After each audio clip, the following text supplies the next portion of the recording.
apakah yang udah tahu kok benar-benar kok ramah atau termasuk kita?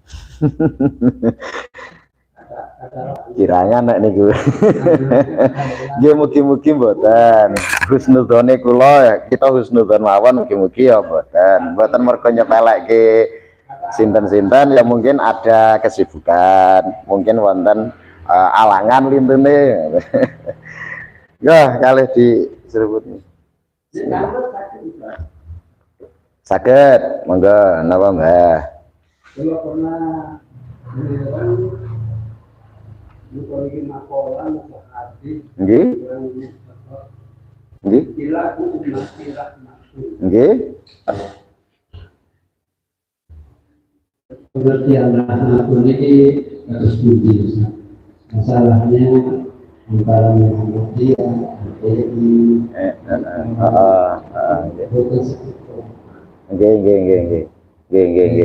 kami sangat punya nggih.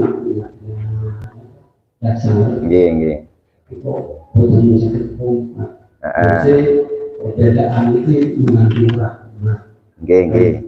Rahmat ini menuju kepada nyaman waktu. Oh, nggih. Seringkali gotok-gotokan. Oh, ngaten, nggih. Serangan yang paling banyak itu ditujukan kepada NU. Nggih, kata serangan niku teng NU niku. Pertama dari kalangan Wahabi nggih. Kathah nggih. Oh, nggih. Pikirannya harusnya mengeluarkan semua pihak di roku. Nggih, kedahe ngoten.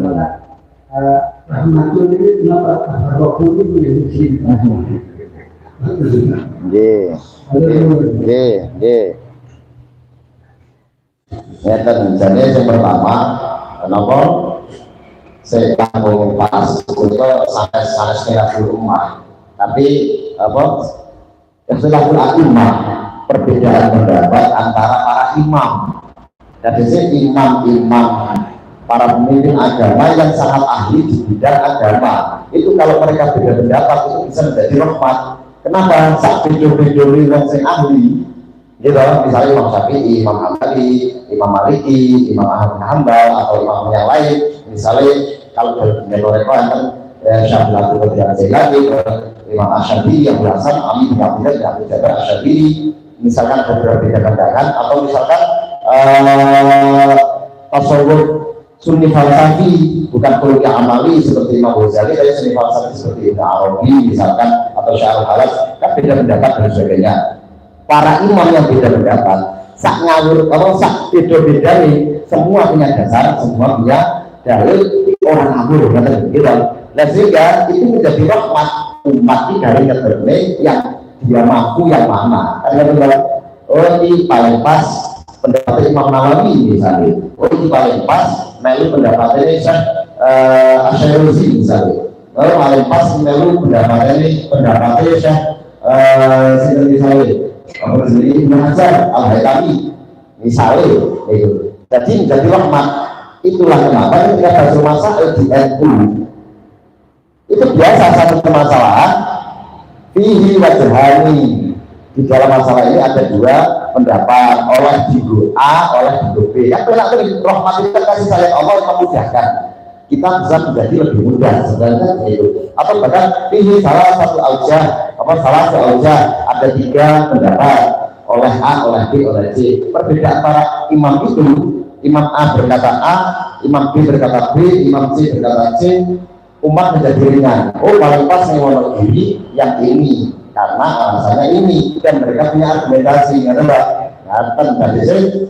Kalau yang berbeda pendapat para imam itu berbeda pendapat, tidak menyalahkan yang lain. Kalau umat karena Allah tidak tahu ilmunya, yo taburan, ngerti ini pokoknya gondok-gondokan, tidak menjadi rahmat malah menjadi azab. Jadi yang berbeda pendapat para imam itu rahmat, karena sangat memudahkan umat dan pertanggungjawabannya jelas dari akademi keilmuan di hadapan Allah kelak.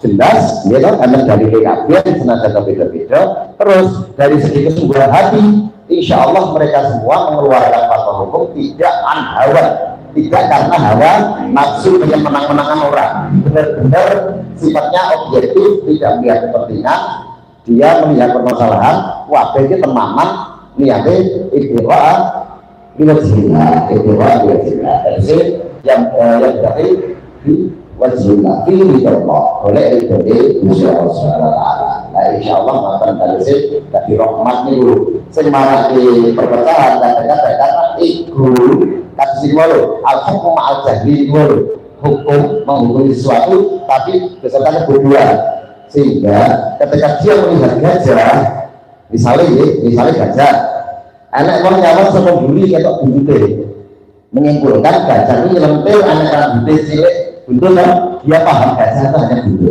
anak uni orang gajah ini bodoh kayak cagak dulu skill anak semuni ngelentir dogo kayak angsa kayak bulu angsa nyawa belalainya itunya anak seorang gede ombol kayak dodong nyawa kupingin nggak kan karena orang berpegang pada pandangan dia tentang gajah sesuai perspektif masing-masing, sehingga apa yang dipahaminya itulah yang dianggap benar. Padahal kata ini benar, kode-kode menunjukkan gajah, wadah benar, tidak secara keseluruhan, gajah parsial bagian-bagian, tidak universal, kan ya contoh. Lah, ketika orang paham fikih, orang yang disebut al-faqih, orang yang ahli fikih, fikih itu artinya pemahaman secara komprehensif, menyeluruh. Jadi yang disebut fikih adalah memahami gajah secara keseluruhan itu tadi.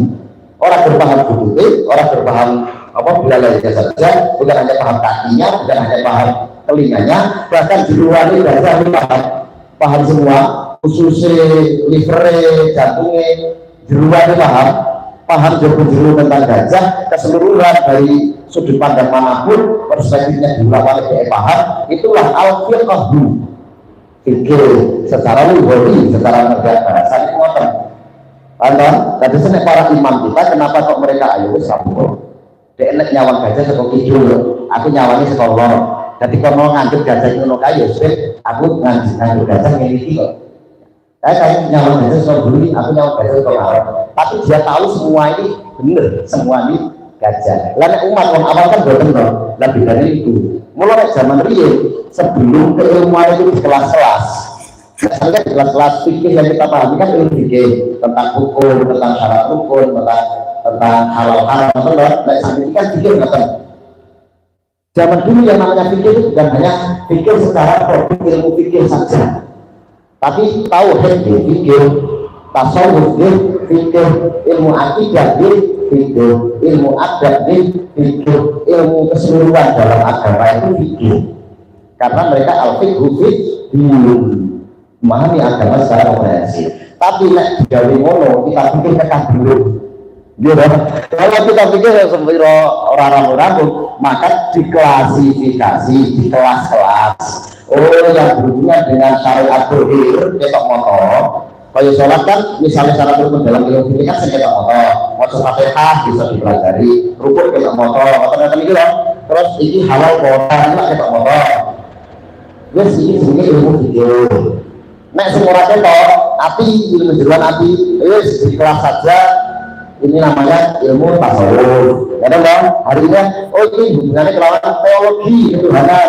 Oh ini akidah, ilmu alam. Ya dong. Oh ini betul promo supaya disebut santune secara kanu kena pesawat ilmu adat. Oh ini guru dakwah supaya gampang ditompo mau itu maksudnya. Oh ini verifikasi hadis untuk melihat kesohihannya levelnya sepiro anak ilmu sholat hadis itu dong. Oh ini tentang Al-Quran ditafsiri bebas anak ilmu tafsir Al-Quran itu dong. Hari ini kan ilmu di kelas-kelas seperti itu. Nah zaman riyen sebelum di kelas-kelas sebenarnya di kelas-kelas itu untuk memudahkan jadi supaya gampang belajar. Nah zaman riyen seluruh ilmuwan itu namanya fikih, seluruh ilmu itu namanya fikih. Melakno man Allah menuju lebih khairan, difakuh fikih. Saya mulai Gusti Allah meresaki, Allah menghendaki orang itu menjadi nabi, maka dia difikirkan dalam agama. Paham tapi secara komprehensif. Jadi orang yang difikirkan oleh Allah dalam agama itu berarti dia ilmu fikih beres lah, paham. Ilmu tasawuf menguasai, beres. Ilmu nahwu shorof alah, beres, lewat. Ilmu tafsir paham, kitab tafsir berapa sudah dia bisa ngaji kabeh gitu. Ilmu hadis beres, terus kajian kita hadis terus beres. Sehingga pahamnya itu bukan hanya satu sudut pandang itu, bukan hanya orang tahu hadis satu atau dua hadis terus menganggap itulah kebenaran mutlak, yakin disalahkan liane. Kan benar anak wong paham ilmu fikih secara fikih disiplin ilmu itu tadi, terus yang menganggap tidak pas dengan hukum yang dia pahami, semuanya yang lainnya salah. Itu buatan itu belum fikih di dalam agama. Tapi fikih itu ya keseluruhan. Kalau yang paham itu kan pasti imamnya, ulamanya kan. Mulai kalau ulama itu berbeda pendapat, rahmah, karena dia berdasarkan dasar, berdasarkan dalil, sehingga apa ya, umat itu dimudahkan untuk melihat gajah tadi perspektifnya dari mana. Kalau misalnya apa dulu, apa buri, apa ngarep, apa samping, kan keluar dan sebagainya. Ini kok. Tapi kalau umat yang berselisih, waduh. Kalau untuk umat adalah dalilnya al-jamaah rahmah, wal furqatu anjat. Jamaah artinya berkumpul bersatu, rahmat. Perpecahan sudah ada jadi siksa. Ya, kalau untuk umat malah kan bersatu, terus beda-beda bersatu, ojo apa sih? Jodoh-jodoh sanggul bersatu, al-jamaah kumpul bersatu yang kuat, baru dia rahmat. Tapi kalau imam, karena mereka itu melihat gajah secara komprehensif, ya kadang-kadang anak uang lagi lewat lebih gajah sekolah santai, ngomong kain. Tapi anak ulama dia senyawa gajah sekolah ngarep tidak disalahkan. Kalau imam seperti itu. Lah repotnya saat itu kan oke umat, sebenarnya sok ngerti ya dulu. Maksudnya buat tempur berguru, buat ngertos ilmu, hanya akal-akal dengan akalnya yang terbatas, terus berpendapat sendiri ya. Iya, masalah tadi. Nyawang setunggal atau dua hadis atau ayat Quran terus di akal-akal dikit, yo akhirnya malah salah pendapat. Itulah kata pirang-pirang, sehingga bertikai mereka karena bukan ahlinya itu tadi, bukan ahlinya. Nah ahlinya insya Allah beres. Senajan pulau kali Pak Haji Roh Suriah ini, Roh Suriah kan namun wakil-wakil loh, Roh Suriah kan ini sering pulau bodoh dapat kali Pak Haji ini. Bukan ya orang bersiji loro, kadang-kadang debat juga. Tapi baru pemusuhan, bukan. Rokok pulau telas, di rokok isi rakyat itu karena sama-sama paham, sama-sama santri, sama-sama ngaji. Kalau imam mau, kode-kode ulama aja lah, salah, beda gitu. Saya marah dengan karena umat itu banyak yang kehilangan pegangan dikirone ini yang dari motor terjemahan saja atau ngerti siji loro atau ngerti kajiannya langsung diterapkan untuk diri sendiri, kan masalah banget. Itu yang membuat perpecahan, sehingga mereka itu sebenarnya keluar dari jamaahnya Kanjeng Nabi ini punya kan. Jenengan nanti belajar ilmu fikih tentang bab sholat jamaah, itu kan syaratnya menjadi makmum salah satunya adalah apa jenenge ma'rifatul harokatul imam, ini kolatu imam ngangerui ngolah mali imam, gerakan imam kita tahu walau juga silatul, meskipun dengan lantaran misalnya kita di sebelah dan ngerti imam yang ngarep dewi, kita tahu gerakan imam melalui makmum di depannya di tasalsul harus sambung menyambut kan yang benar. Ibaratnya misalnya penelitian sholat jamaah terus yang jumur jika itu di speaker nih kok, Allah, jarak setengah kilo dulu. Anak uang setengah kilo sudah masjid, melu dari makmum sah makmum bukan sah, karena tidak menyambung dengan makmum yang di depannya. Kita tidak tahu secara, yus mendengar lek luwih ekstrim ini. Kan masih haram lagi sholat, live siaran langsung. Kan pada saat itu juga, adi ini ngomong nyetel TV atau YouTube live streaming misalkan. Jadi makmum kok ngomong sambil buatan meskipun kita tahu gerakan imam lalu TV itu gitu. Karena kenapa kita nggak nyambung dengan makmum di depannya. Lah kita ngaji guru kan ngapain agar kita sah menjadi makmumnya Kanjeng Nabi, sehingga saya tahunya gerakan Kanjeng Nabi saking guru loh, saking dia itu loh. Teng Lampung nonton Pak Ahmad Fatoni, nonton Mbah Yai Ma'ruf Madinan, nonton Pak Yai Muhammad Abdul Sudri, Jogja Pak Yai Masrur Ahmad, dan lain sebagainya para kiai itu. Kalau ngertos gerakan Kanjeng Nabi, barang sholat dan amal, saking para kiai itu. Kiai ini ngertos saya itu sakjane guru ini malih sangat keilmuan kan ngaten. Tapi kalau dia tidak melalui generasi sebelumnya, tidak mengguru tangan, ini podo karo oke lah ngerti kayaknya ini ngerti agama, sithik-sithik ngerti Kanjeng Nabi ini ngono misalnya.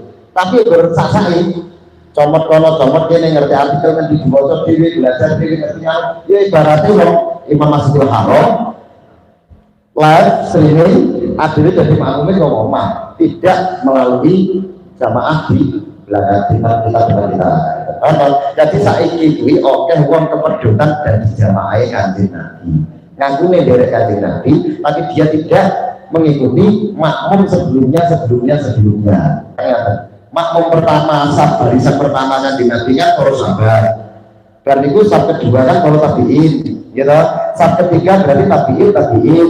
Sab keempat ya para imam-imam mazhab itu. Sab kelima dan seterusnya kan para ulama diteruskan sampai hari ini. Kalau penting ya gurunya kan gini anak buatan makanya kita keperdoan jamaah itu kalau ahli sunnah wal jamaahnya bagi saya salah satunya itu kita biasa sah dari jamaah Kanjeng Nabi. Jadi makmum Kanjeng Nabi kita tahu gerakan Kanjeng Nabi melalui makmum di depan kita generasi di atas kita terus ada nah ngaten carane ngaten. Kalau semua punya kesadaran ini insya Allah tidak ada pertikaian. Ada di makmum yang sab sing pinggir paling tengah, sab pinggir paling timur, sab yang tengah atau urutan pinter, gak masalah.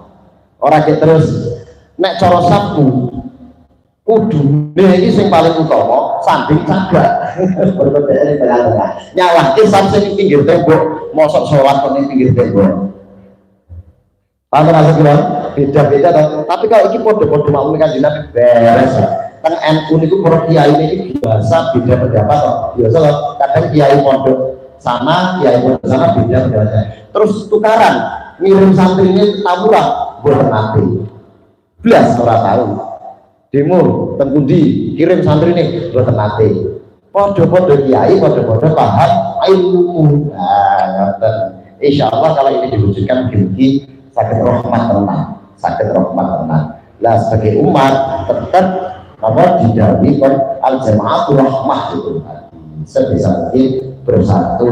Kalau Indonesia NKRI nek sakit tetap dijogo menjadi negara kesatuan Republik Indonesia. Kalau kita kalau Mbak Mabrur kayaknya sampun di partai meneh wes ayo kalau santai wae takone kapan-kapan meneh. Kalau kita cukup jelas lah. Apa nggih? Oh, dilajengke le nyeruput wedang nih. Enten Pak Yai Samsul nika. Alhamdulillah. Kok teko keri bar acara ngendi ki, Mang? Oh ya. Oh, bar absen ya. Oh, korbannya kono kan. Oh ya ora masalah. Korbannya ngasih rampung tasrek sih. Lah, itu rasanya Jum. Lagi terakhir kan tesik Senin toh. Nak tengrika langgengan nggih. Hilale di. Nggih. Alhamdulillah.